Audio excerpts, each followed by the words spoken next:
আসসালামু আলাইকুম। স্বাস্থ্য বার্তায় আপনাকে স্বাগতম।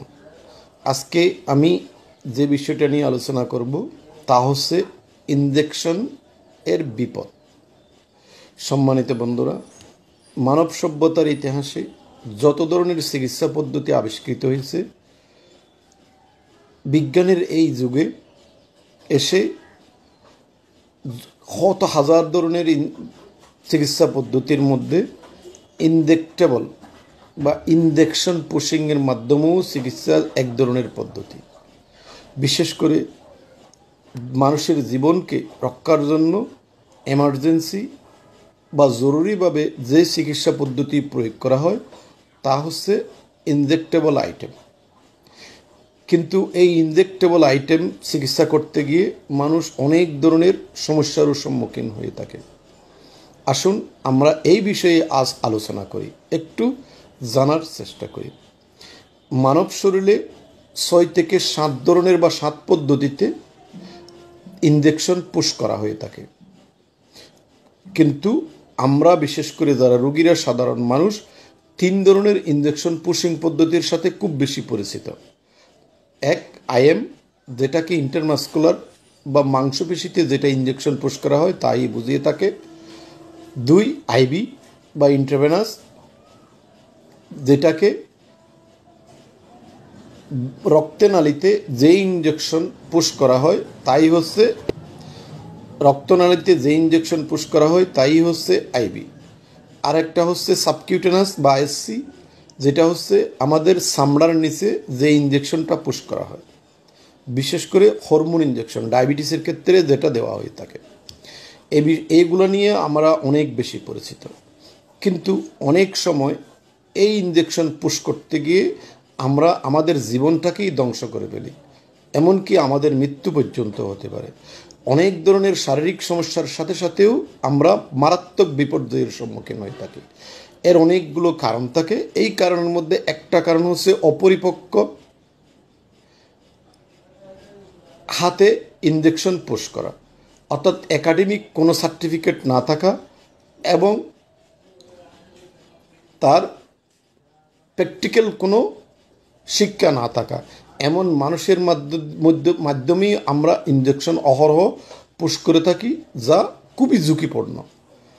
আসুন এই ইনজেকশন পুশ করার ক্ষেত্রে আমাদের কি কি সমস্যা দেখা দিয়ে থাকে। প্রথমেই বলেছি ইনজেকশন যেমন জীবন রক্ষাকারী সিস্টেম বা পদ্ধতি, চিকিৎসা পদ্ধতি, একইভাবে এই ইনজেকশন মানুষের জীবনকে ধ্বংস করে দিতে পারে, মানুষের জীবনে মারাত্মক বিপর্যয় বা সমস্যার সৃষ্টি করতে পারে। কি পারে? যেমন স্নায়বিক সমস্যা। আমাদের শরীরের সবচেয়ে গুরুত্বপূর্ণ যে সিস্টেমগুলো আছে তার মধ্যে এই স্নায়বিক সিস্টেমটা হচ্ছে খুবই গুরুত্বপূর্ণ। এই স্নায়ু অপরিপক্ক বা না জেনে কেউ যদি ইনজেকশন পুশ করতে গিয়ে এই স্নায়ুর কিছু ক্ষতি করে থাকে, তাহলে আমাদের শরীরে অনেক ধরনের মারাত্মক প্রতিক্রিয়া সৃষ্টি হতে পারে, যার ফলে পক্ষাঘাত হয়ে আমরা প্যারালাইজড হয়ে যেতে পারি। যে কোনো একটা, যেমন আমরা ব্রেন স্ট্রোক করতে পারি, হার্ট অ্যাটাক করতে পারি, এরকম হতে পারে যদি আমরা অপরিপক্ক হাতে ইনজেকশনটা পুশ করে থাকি। মাংসপেশিতে ইনজেকশন পুশ করতে গিয়ে যদি আমাদের কোনো অপরিপক্ক হাতের মাধ্যমে হয় তাহলে আমাদের ফাইব্রোসিস হয়ে যেতে পারে। ফাইব্রোসিস হতে পারে অর্থাৎ মাংসপেশি সংকুচিত হয়ে এটা ফসে গলে যেতে পারে, প্রচণ্ড ব্যথা এবং ফোড়ার সৃষ্টি করতে পারে। এখান থেকে অ্যাবসেস, গ্যাংগ্রিন বা অনেক কিছু হতে পারে। আর আইবির কারণে ওই স্থানে হেমাটোমা হতে পারে, যেটাকে স্থানিক রক্তপাত বলা হয়। কিন্তু অনেক সময় আইবিটা এমনভাবে আমরা পুশ করে থাকি যার কারণে রক্তের মধ্যে বিভিন্ন ধরনের সমস্যার সাথে সাথে আমাদের স্ট্রোক হয়ে যেতে পারে, শরীর ফুলে যেতে পারে, বা রক্তের মধ্যে যে ফাইব্রিনটা থাকে এইটার বিভিন্ন ধরনের সমস্যার সৃষ্টি করতে পারে। আমাদের মনে রাখতে হবে যেই কারণে সবচেয়ে বেশি মারাত্মক সমস্যার সৃষ্টি হয় তা হচ্ছে ইনজেকশনের অবস্থান, ইনজেকশন যিনি পুশ করবেন তার অবস্থান, মেডিসিন, সুই, গ্যাস বা পুশিং পদ্ধতি, এবং ব্যক্তিগত সংবেদনশীলতার উপর ভিত্তি করে পরিষ্কার ও পরিবেশতা এরকম আমাদের শরীর অনেকগুলা সমস্যার সম্মুখীন হতে পারে, যেমন গ্যাংগ্রিন, পেপসিস, স্নায়ুর ক্ষতিসহ আরও অনেক কিছু, যেগুলো আগেই আমি উল্লেখ করেছি। এসবের পরেও আরও কিছু মারাত্মক শারীরিক সমস্যা হতে পারে, যেমন আমাদের সংক্রামক রোগগুলো এই ইঞ্জেকশনের মাধ্যমেও ছড়িয়ে যেতে পারে, যেমন বিভিন্ন ধরনের চর্মরোগ, বিভিন্ন ধরনের যৌন রোগ, লিভারের রোগ। বিশেষ করে লিভারের রোগ বলতে আমরা বুঝে থাকি hepatitis A, B, C, D মারাত্মক রোগগুলো, বা লিভার সিরোসিস এরকম রোগগুলো। আর এইচআইভি এইডস নামও একটা যৌন রোগ, বিভিন্ন যেমন গরুরিয়া, সিফিলিস ইত্যাদি আমরা আক্রান্ত হতে পারি।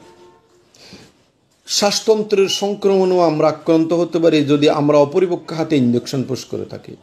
এরকম রোগের মধ্যে যেমন বিশেষ করে আমরা অ্যাজমা, টিবি, যেগুলাকে আমরা যক্কাও বলে থাকি, ব্রঙ্কাইটিস, সাইনোসাইটিস, এরকম বিভিন্ন রোগের সংক্রামক রোগে আমরা আক্রান্ত হতে পারি। সবচেয়ে যেটা গুরুত্বপূর্ণ বিষয়, আইবি এবং আইএম ইঞ্জেকশন দেওয়ার ক্ষেত্রে আমাদের রক্তের সংক্রমণ সহ বিভিন্ন মারাত্মক রোগ সৃষ্টি হতে পারে, যেমন ব্লাড ক্যান্সারও হয়ে যেতে পারে। তাই এভাবেই আমরা অপরিপক্ক হাতে না জেনে না বুঝে আমরা একটু সময় এবং কিছু টাকা বাঁচানোর জন্য অপরিপক্ক হাতে ইঞ্জেকশন পুশের মাধ্যমে আমরা এই শারীরিক সমস্যাগুলোর সম্মুখীন হতে পারি। তাই সবার প্রতি অনুরোধ, যার তার দ্বারা আপনারা ইঞ্জেকশন পুশ করবেন না। ইঞ্জেকশন দেওয়ার একটা একাডেমিক কোর্স আছে, একাডেমিক শিক্ষা আছে।